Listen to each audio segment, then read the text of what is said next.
Episode 1 of Bridgerton Season 3 begins with Whistledown announcing the new season. As a columnist describes all the new debutantes, we see Penelope observing these ladies. At the Bridgerton home, everyone is nervous as it's introverted Francesca's turn to debut, but Kate points out that she is already ready and playing the pianoforte. At the same time, Colin returns home, tanned, buff, and dressed in a Parisian fashion, which catches everyone's eye, including Penn's. His brothers tease him while the debutantes swoon over Colin. However, the presentation this season has Queen Charlotte bored with all the debutantes, including Francesca, who doesn't really care. Meanwhile, the Featheringtons are back in society, with the older two sisters married and the family getting the inheritance left behind by dead Aunt Petunia. As a refresher, Portia loudly whispers that it is the same money that cousin Jack scammed from the investors last season. Onto the after party. Colin approaches and flirts with all the debutantes, even after explaining that he isn't looking for a wife. Is this his rake era? He isn't the only one who's changed though, as Eloise is dressed in the latest fashion and has apparently befriended Cressida, which has Penn heartbroken. Elsewhere, Francesca is bored by the girls' gossip and doesn't have much to say. Violet and Kate run into Danbury, who reveals that Charlotte is absent because she is being careful after the diamond fiasco last season. However, this is making all the parents nervous. As the after party winds down, the other families mock Portia, which has a revealing that her estate will go to her eldest male grandson. Of course, the two eldest daughters start daydreaming about how they will run the house, including throwing out Penn's books. This has Penelope deciding to quickly find a suitor so that she doesn't have to live under her sister's thumbs. She confides with Genevieve, the modiste, that she wants new outfits in Parisian style, just like Colin's. Penn later runs into Eloise and tries to apologise and thank her for keeping her secret. However, Eloise is still upset and shares that they should go their separate ways. As for Colin, as he showers his family with gifts, he is surprised to see Eloise turn down the book he got her because she is into romance novels now. He asks her about Cressida and she claims she is tired of fighting and has simply joined the winning side. She also calls him out for nitpicking on new interests, as he too has changed after his travels. The older Bridgerton boys hang out at Will's, where Benedict confesses that he doesn't know what to do with his life. Meanwhile, Colin is not too happy with all the admirers, while Anthony is still in his honeymoon phase with Kate. As for Will, he is suddenly told that a great aunt has passed on and left everything to his son Nicholas, making him Baron of Kent. That night, Lady Danbury throws the first ball of the season, and even Charlotte makes an appearance. Of course, Danbury tries to get her to pick a diamond to ease the parents' anxiety. However, Charlotte points out the diamonds are rare, which means she doesn't need to pick one every season. As Penn arrives in a striking green gown and sleek hair,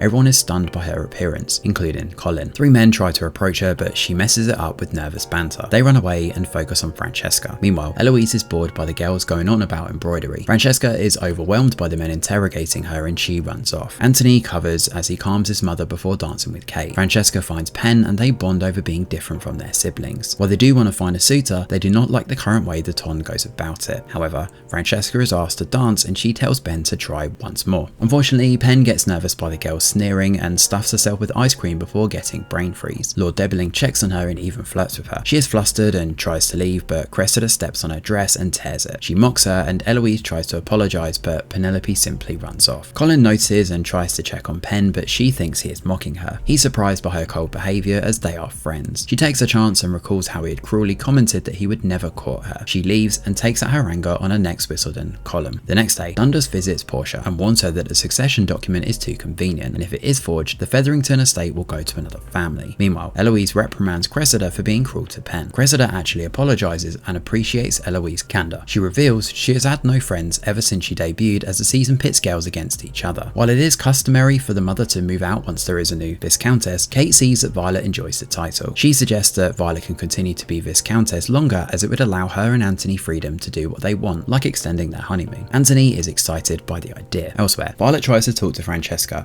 who reveals she is not afraid of balls. Very poor choice of words. But love is rare, so she is just going to go with the flow. Colin pays a visit to Penn to clear the air. He declares that he seeks her out at every social assembly because it makes him happy, and he is proud to be her friend. She also accepts that she lashed out because she is frustrated that she cannot find a match. He tells her charm can be taught and he will help her. They shake hands, but as he leaves, she suddenly regrets her column. The new Whistledown column provokes Charlotte, and the Queen decides to play as she is confident she will win. However, Penn also puts Colin on blast as she writes that his new personality may be a ploy for attention. Eloise checks on him, but he doesn't care. However, he will never forgive Whistledown for ruining Mariner and Eloise in the previous seasons. As episode 1 of Bridgerton season 3 closes out, he claims that if he ever catches Whistledown, he will ruin her. Thanks for watching, and do let us know your thoughts in the comments below. Smash a like or subscribe to the channel, your support is very much appreciated. I'm Greg Wheeler, and from all of us over here at The Review Geek, we'll see you on the next video.